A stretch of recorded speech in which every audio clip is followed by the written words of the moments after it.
Sebuah howitzer 155 mm ditemukan oleh Tentara Angkatan Darat ke-6 Distrik Militer Leningrad di arah Volchansky. Senjata yang disamarkan di sabuk hutan, ditemukan pada malam hari berkat penggunaan kapal tak berawak Zala Z-16 yang dilengkapi dengan pencitraan thermal resolusi tinggi.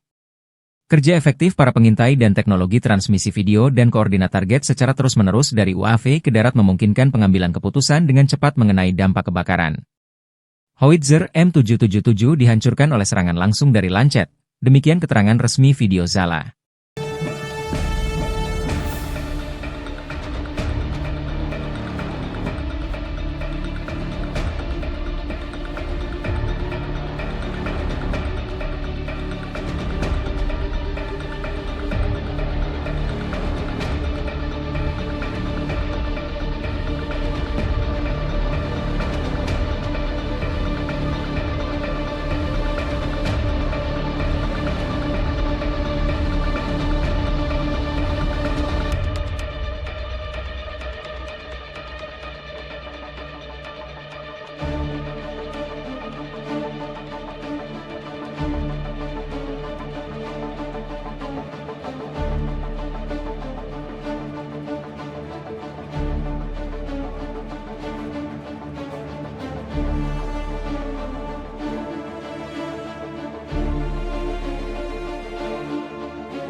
Download Tribun X sekarang, menghadirkan lokal menjadi Indonesia.